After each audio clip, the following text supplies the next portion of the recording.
We were taken down excavated tunnels and shown one of the world's great archaeological wonders, a holy city built atop an ancient waterway carved into the stone. The whole beginning of life in ancient Jerusalem happened from this little spring, which is nestled in this little cave, where diggers are unearthing thousands of years of history, sandbag by sandbag. So why is this dig underground creating tension at street level and sparking horrifying incidents like this one earlier this month? It's a convention of sorts, a 3-day campout for military veterans who are homeless. Come on down! Nearly 1,000 showed up, and among them, surprisingly, young vets, some just back from the war. How long have you been homeless? A few months, about 6. I don't want to waste my life anymore. I'm tired of it. For thousands, coming home can mean no place to go. The troops that are going to come back from Afghanistan and from Iraq, is this country prepared for that? I don't think so.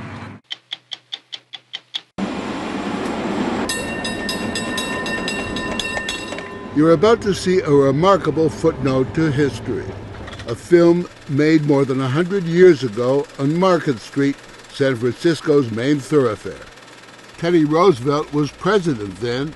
Life expectancy was 47 years for men, 50 for women. San Francisco closing in on its rendezvous with catastrophe. The odds are some of the people you see had just days to live. I'm Steve Croft. I'm Lesley Stahl. I'm Bob Simon. I'm Morley Safer. I'm Byron Pitts. I'm Scott Pelley. Those stories and Andy Rooney tonight on 60 Minutes.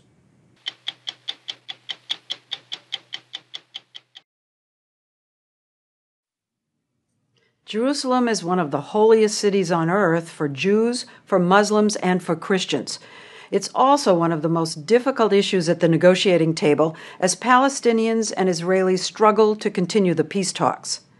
The challenge is how to divide the city between the two sides. Back in 2000, then President Clinton came up with some parameters for how to do it. Areas populated mostly by Jews would remain Israeli. Those populated mostly by Arabs would become the new Palestinian capital.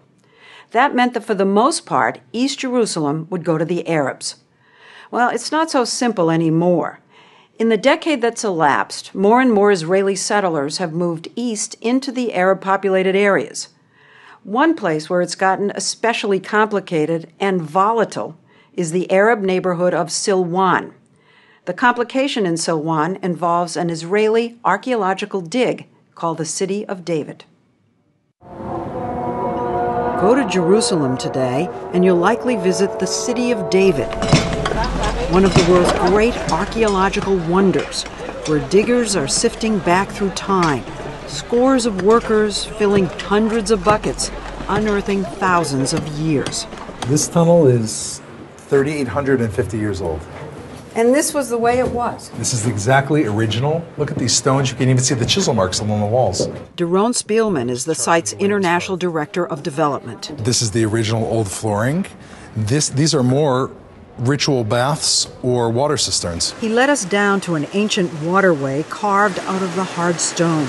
The whole beginning of life in ancient Jerusalem happened from this little spring, which is nestled in this little cave. We were taken down excavated tunnels no human eye has seen for 2 millennia, and shown the process of removing the layers of history, sandbag by sandbag, from when the city was sacked by the Romans, and before them, the Babylonians.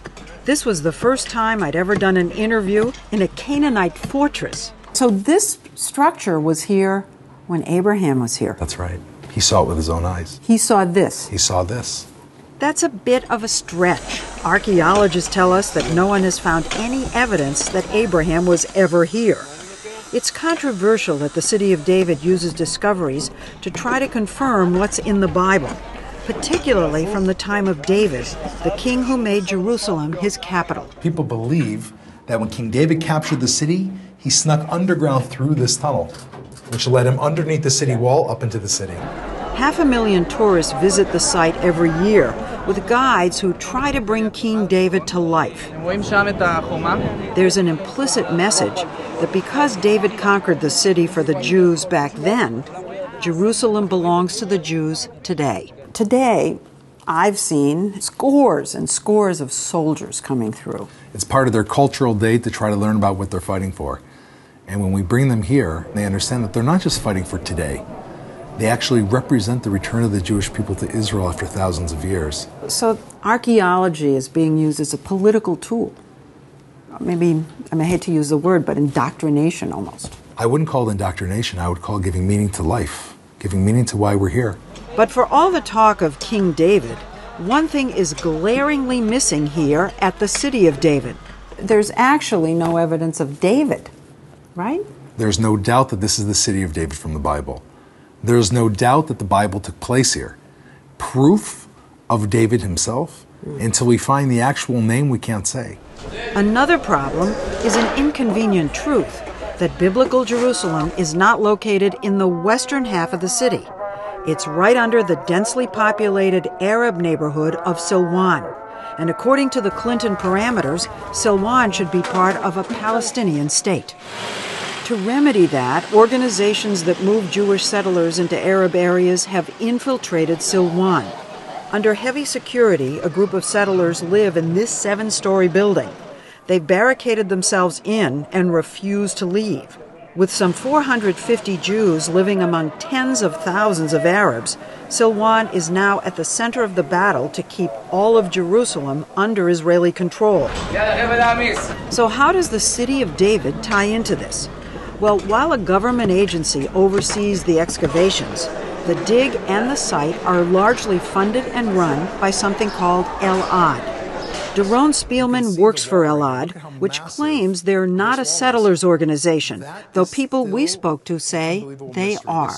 I think that'd be correct to call us an organization who believes deeply in the history of Jerusalem. So it's all archaeology. Archaeology and rebuilding a Jewish neighborhood. So Elad is doing archaeology and settlements. We are doing archaeology and we are buying homes and buying land.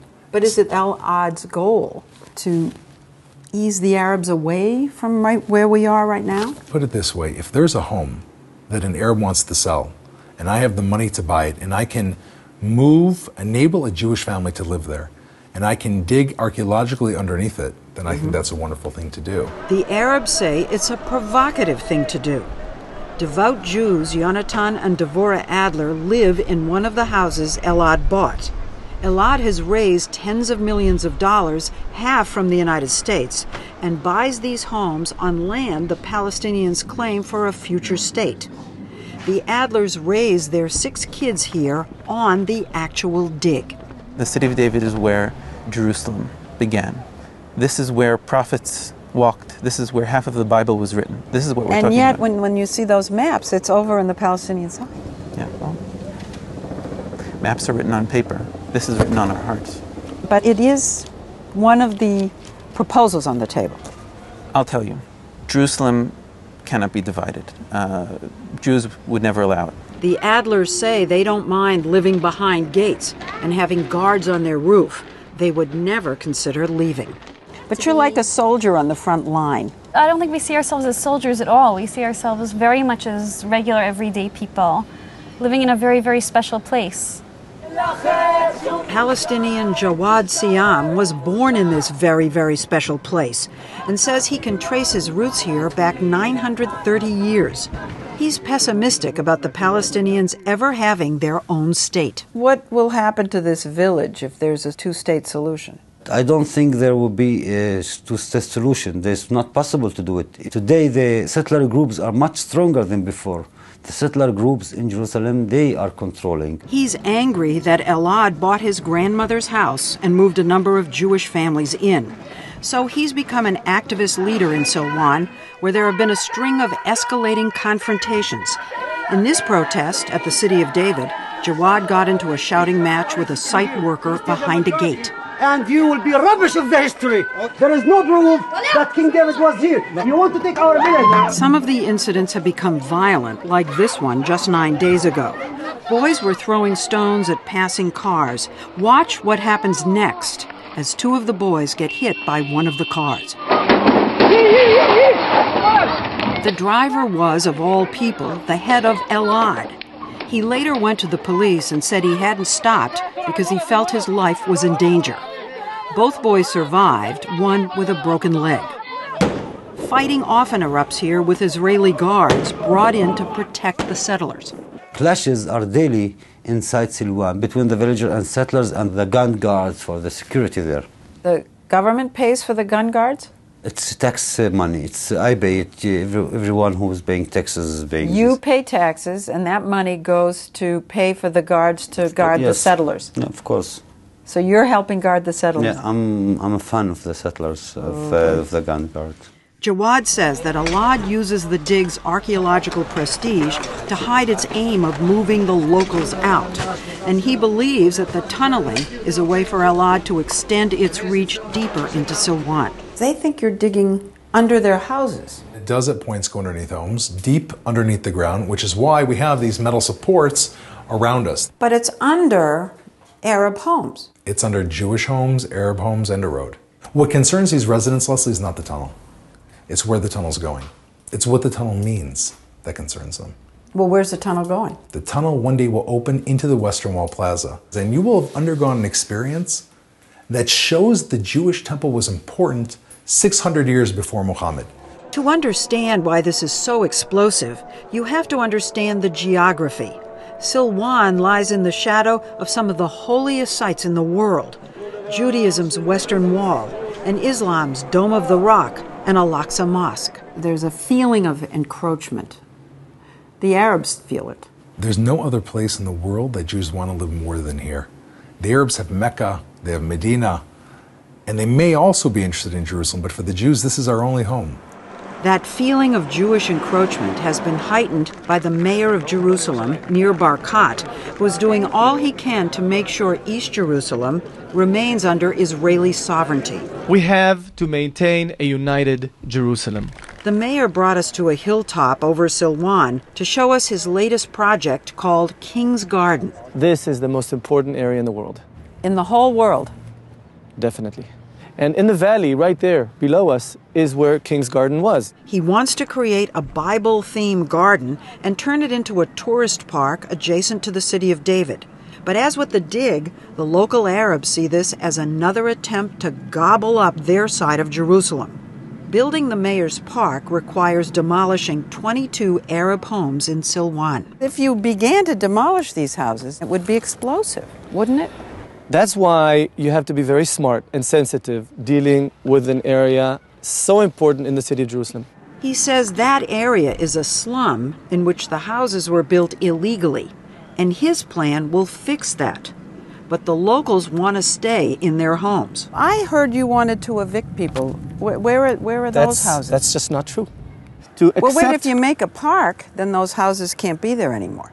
They mustn't have been there in the first place. Yeah, so you will evict. You will evict. Not evict. When you improve their quality of life, the right word to say is that you're dealing with improvement of quality of life. His park, he says, will upgrade the area, and he'll allow the people who'll be evicted to build new houses nearby.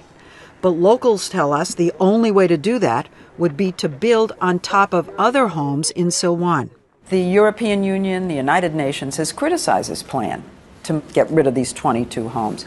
Public opinion, especially while the peace talks are underway, is looking at this and saying, you're trying to move Arabs out of Jerusalem. That's not true.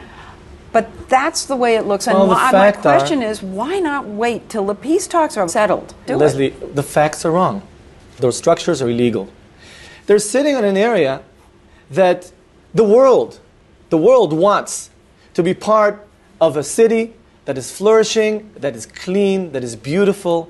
So what I'm saying here is get your facts right before you bash Israel, before you bash Jerusalem. But my question was, why now? That's the question. What do you mean, why now? Because it's on the table at the peace talks. Lesley, listen. I'm committed to bring more tourism to the city of Jerusalem. Now, this plan is a plan that I started a year and a half ago. You say that Jerusalem must never be divided. But most of the rest of the world says that if you want peace, that may be the price that you have to pay. Lesley, it's not going to work. You have to understand that for a city to be functional, to increase tourism, to be able to see the sights that you've seen, it has to be a united city. Meanwhile, in the city of David, the excavations are continuing in full force. You can say they're digging in. Settlements have been a stumbling block in peace negotiations of the past. And what your organization is dedicated to doing could become the stumbling block again. We are looking, Lesley, to go down and uncover history. If coming back to my home after 3,000 years is a stumbling block to peace, then I think that is not a very good peace. Go to 60minutesovertime.com to dig deeper into the controversial search for the Bible at the City of David. Sponsored by Toviaz. One weekend a year, nearly 1,000 military veterans assemble in a camp in San Diego. What brings them is what they have in common. They're all homeless. The vets gather for something called Stand Down, started in 1988 by a soldier-turned-psychologist named John Natchison. Then it was an emergency response to homelessness among Vietnam vets. But 23 years later, Natchison is welcoming the generation from Iraq and Afghanistan. Stand Down is a 3-day campout that's part jobs fair, part health clinic, part sobriety meeting. The name is a military term for the time when a soldier can put down his weapon and stop fighting. The homeless go for a shot at redemption. We went to understand why so many people who served their country find coming home so hard. Hey, good morning, you guys. How you guys doing? We're gonna have a great stand down this year. It's a Friday morning in July. John Natchison is greeting his troops. Good to see you. Yeah. Hey. Homeless vets and their families who'd waited all night to get in. We are going to open the gates. Let's do it. All right, come on. They were literally a battalion, 947 men, women, and children. Good morning, sir. Welcome to Stand Down.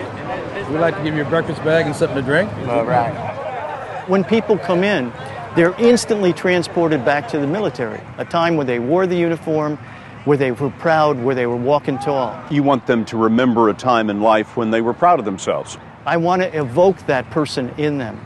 Natchison does that by putting them inside a military-style base on a San Diego high school athletic field. 30 tents erected by Marines from nearby Camp Pendleton. Here, there was hot chow, warm showers, clean clothes, and fresh hope. So who can you save? People can save themselves. I can't save anybody. You don't expect a miracle to happen when they come here for 3 days. Oh, I do. You do? I do. You ready, sir? Yes. Have you step forward? The chance at that miracle came with over 3,000 volunteers who helped the vets check into VA benefits and look into jobs. How are you doing today, Mr. Lamont? There was medical care, dental care. Please remain seated and come to order. Court is in session. And even a court where they could clear tickets for loitering or sleeping on the street. The matters that are currently pending are dismissed with people's motion. Thank you. You're welcome. Why are these people on the street? It must be some gap that exists between military service and becoming a civilian. You're told what to wear, you're given everything, and then suddenly you've lost your entire family, you've lost your identity. You think some people fall through that gap between military life and civilian life? And for some people, it's a chasm. All right, Mr. Worley. It was a chasm for Charles Worley, who served with the Marines in Iraq. He's still in the reserves, subject to being recalled. We mistook him for a volunteer until we heard this. How long have you been homeless? A few months, about 6. Have a good weekend. Thank you. Thank you, ladies. Okay. Worley left the Marines in 2008 and joined the Great Recession. Okay, let's go. Like everyone at Stand Down, he had his service record verified by the VA. Then he was assigned to one of the tents that go by the names Alpha, Bravo, Charlie, and so on. Delta Tent was Worley's first home in a long time. Where did you sleep the night before you came here? In Old Town Park, down in San Diego. He hadn't imagined that leaving a war could be risky.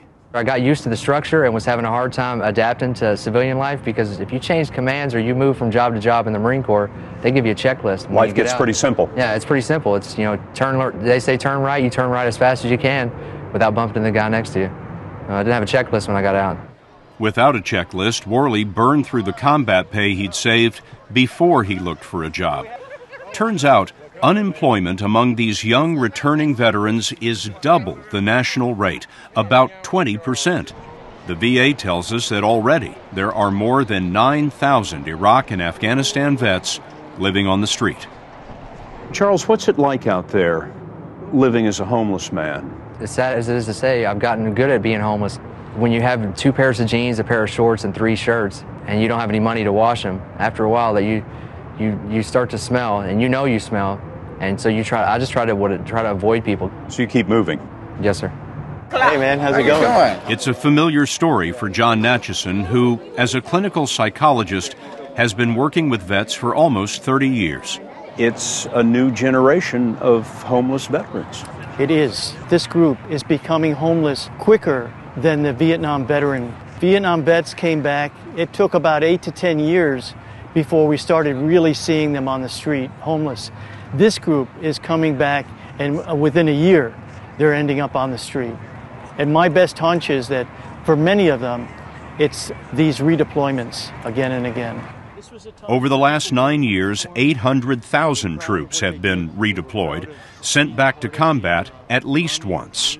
Getting redeployed 2, 3, 4, even 5 times, why does that make a difference? When you go back and you're re-traumatized, it also brings up all the old stuff. Go back again, and it layers over the top of that. And so now we're getting to the point where it's going to be difficult for the person to function. 2 million troops have already served in Iraq and Afghanistan. The VA believes there could be thousands more homeless, in part because of the combat stress and brain injuries that roadside bombs inflict. Already, 250,000 troops have asked for mental health treatment.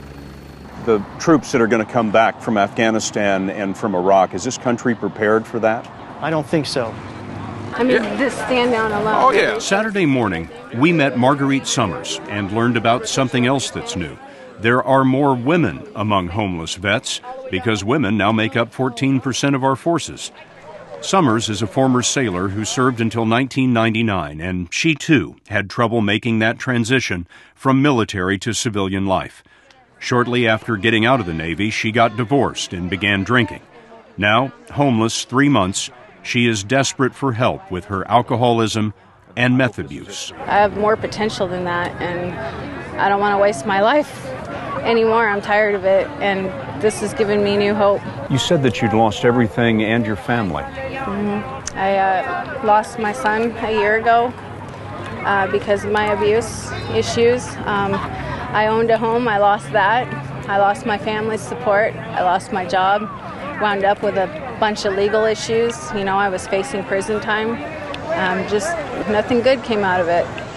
Addiction is a big reason some vets remain on the street for years. My name is Woody, and I'm an alcoholic and a combat veteran. My name's Eddie. It's part of the deal at Stand Down that they come to the meetings that might be the first step to recovery. The best shot at rehab attracted Marguerite Summers to this tent. It was a chance to go to Veterans Village of San Diego, which sponsors Stand Down. Veterans Village is an $8 million a year program, much of it funded by the VA.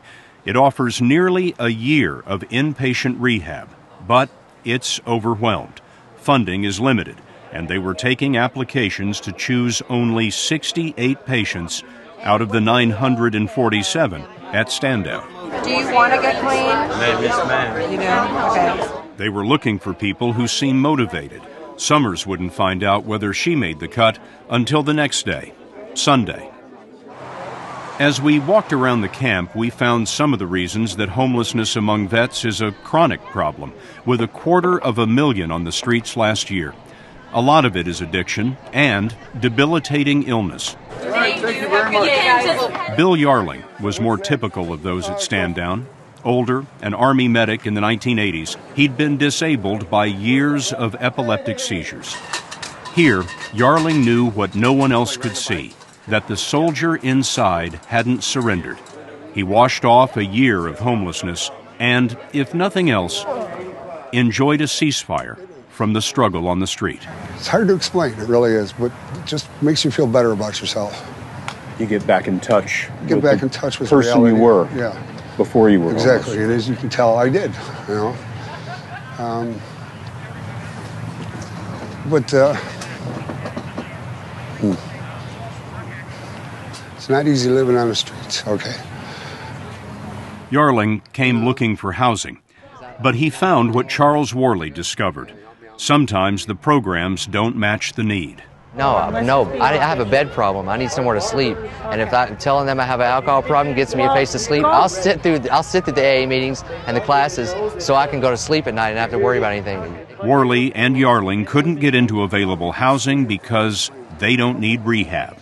There are other programs that provide housing for thousands of vets, but they cover about 20% of the homeless. So we just wasted our time, didn't we? Texted every day, you know.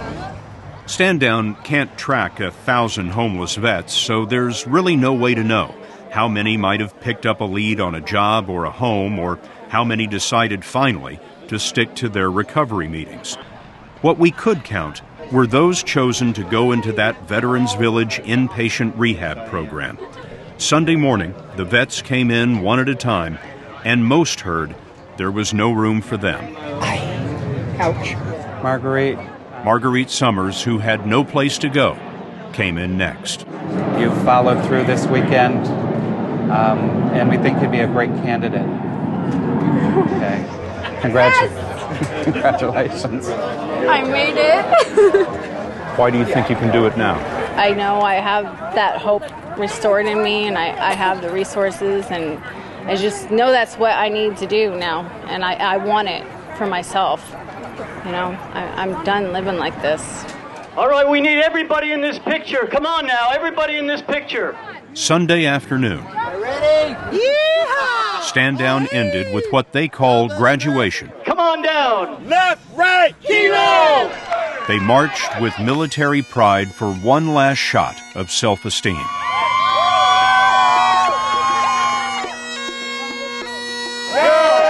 Bill Yarling raised the flag for Bravo Tent, Charles Worley for Delta. So let's have everybody in the circle now. They joined hands in a closing prayer.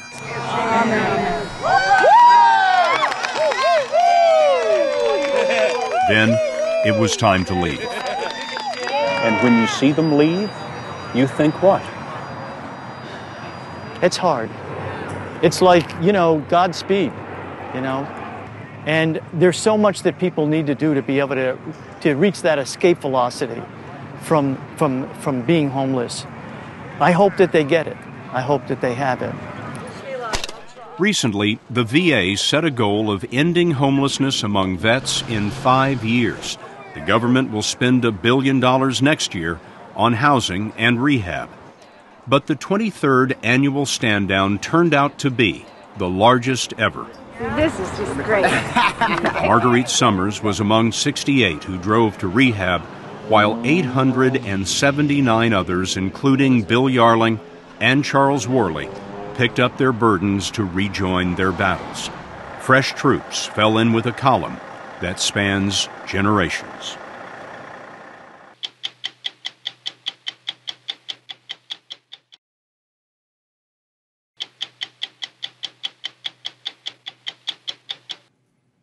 You're about to see a remarkable footnote to history, a film made more than 100 years ago on Market Street, San Francisco's main thoroughfare.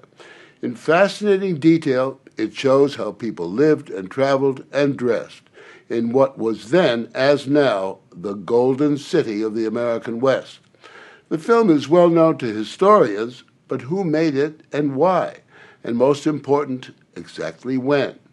For a century, time, like the fog that blankets San Francisco, has shrouded the answers. But now we know. The film is a time traveler's glimpse of a joyous city on the brink of disaster.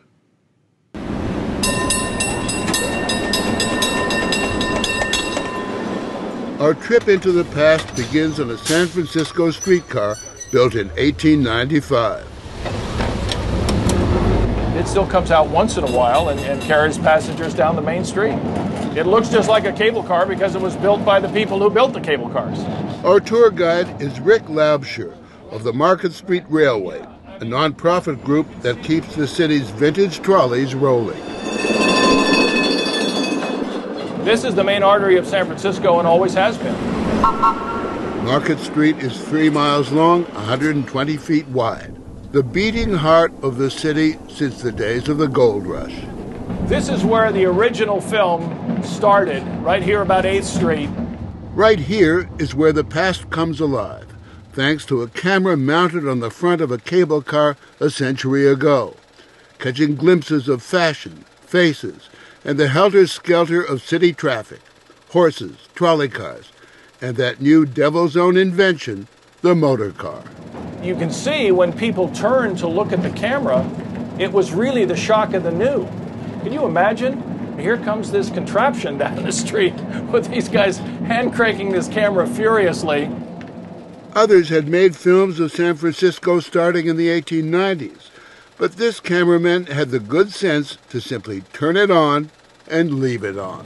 When you saw that film, what did you make of the people, the newsboys, the cars, the horses, everything all happening at once right here on the track? Yeah, I mean, you can see that people would circulate wildly, and they're just kind of wandering across the street. You have these huge drays led by teamsters with 4, sometimes 8 horses hauling along. And it seems, watching the film, that there were absolutely no traffic rules.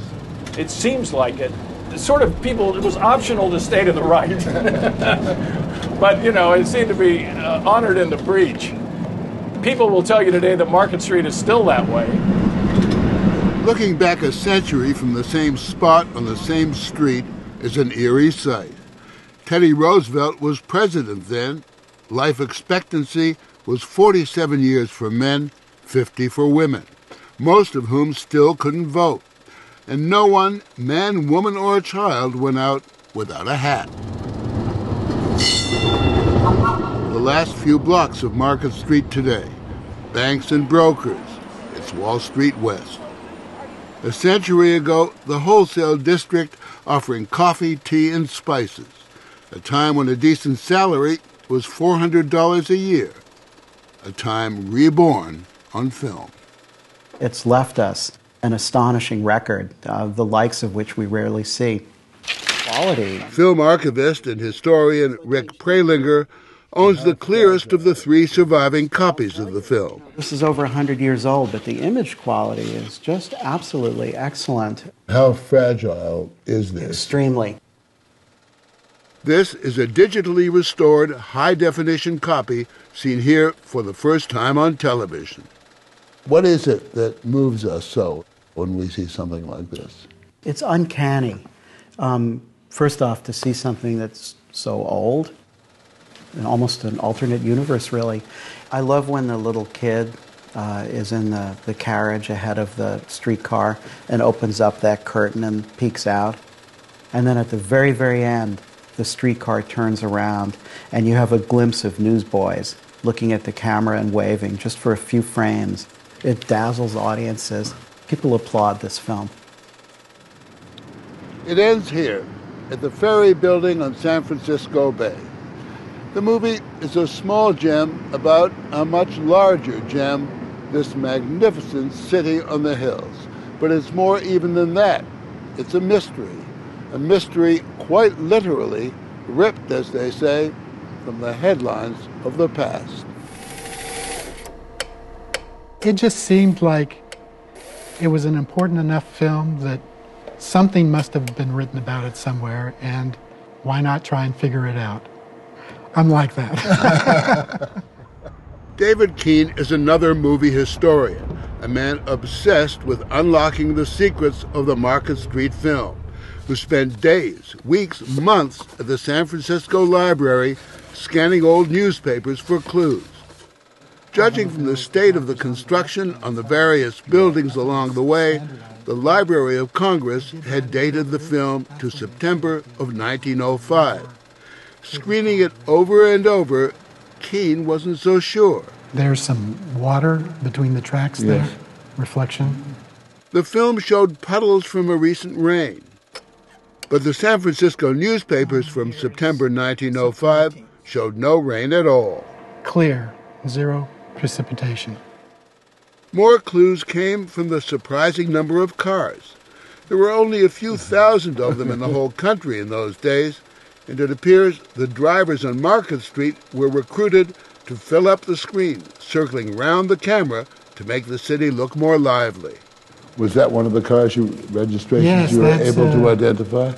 J. Barry Anway, who was a chauffeur at this time. Keene checked old car licenses and registration records and discovered the chauffeur's car, number 4867, was registered in January 1906. Another one, number 5057, registered in February of 1906, suggesting the film was made some time after that. Keene went back to the 1906 newspapers and found, starting around mid-March and going to the end of the month, there was quite a bit of rain. Enough to account for the puddles and to push the likely time the film was made into April 1906. On April 18, 1906, as depicted in this painting, the great San Francisco earthquake struck. It and the subsequent fire killed thousands. Was there a eureka moment when you say, aha, it was not 1905, it was spring of 1906? Well, certainly seeing the New York Clipper articles, that was I think the defining moment. Dramatic vaudeville circus. The New York Clipper was a showbiz paper where actors, jugglers, songwriters, and movie makers advertised their wares, and where Keene found a series of ads from the Miles brothers, filmmakers offering movie houses a travelogue called A Trip Through Market Street. This ad from April 28, 1906, 10 days after the quake. We have the only pictures of any value ever made in San Francisco. Before the frightful catastrophe. This strongly suggests the film was made just before the earthquake. Yeah, well, it actually spells it out exactly right here. This film was made just 1 week before the complete destruction of every building shown in the picture. New research this summer confirmed that. Keene had stripped away the haze of history to show us the real story behind the trip through Market Street. San Francisco closing in on its rendezvous with catastrophe. The odds are some of the people you see had just days to live.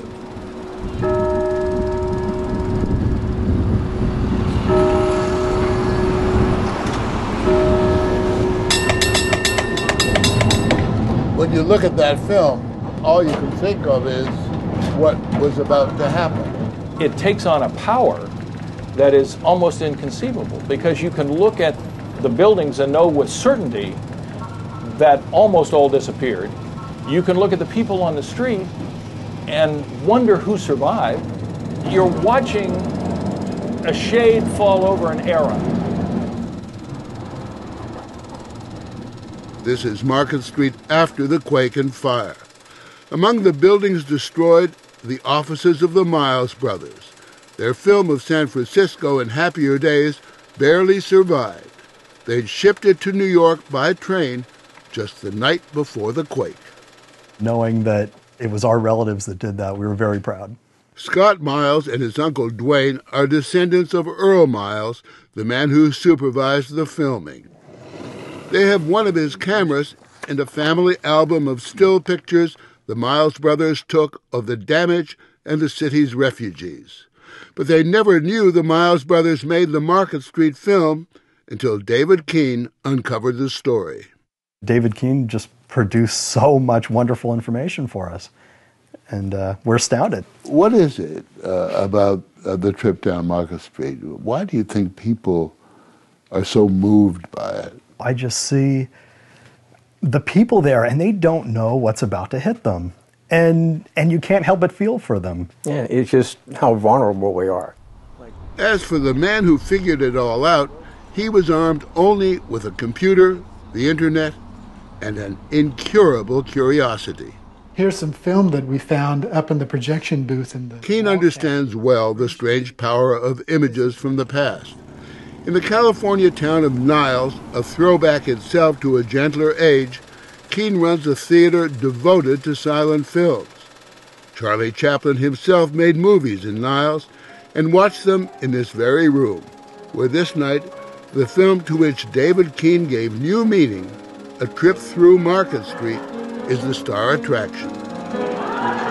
That's the beauty of film. It captures something that nobody today is seeing anymore. It makes a connection.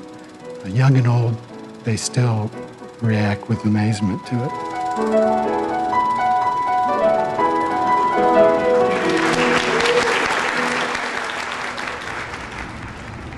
And 30 miles across San Francisco Bay, the ferry building still welcomes travelers.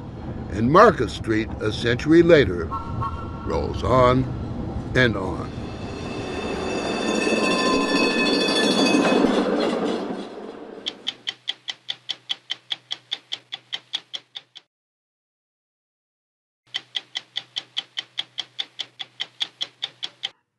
Now, Andy Rooney.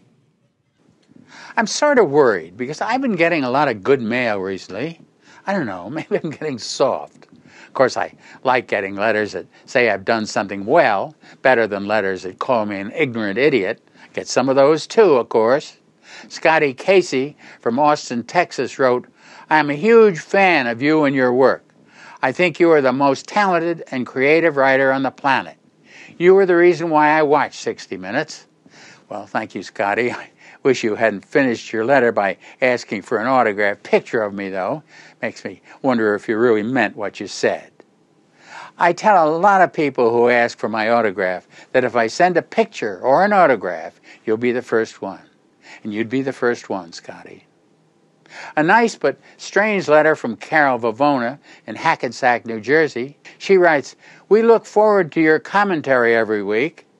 Many times, people who have written to you make comments about your eyebrows. I think they're cute and match your personality." Carol, thank you. You're the first person who ever called me cute. I'm not going to cut my eyebrows, though, because I don't want to change what I look like, even if I'd look better. What you see is what you get. This letter is addressed Attention Art Rooney. Inside the letter starts, "To whom it may concern." Some days I'd rather be to whom it may concern than Art or Andy. Finally, Mike Smith writes, "Well, I can't make out what he writes because his penmanship is as bad as mine, but I'm sure he wrote only good things about me." I'm Lesley Stahl. We'll be back next week with another edition of 60 Minutes.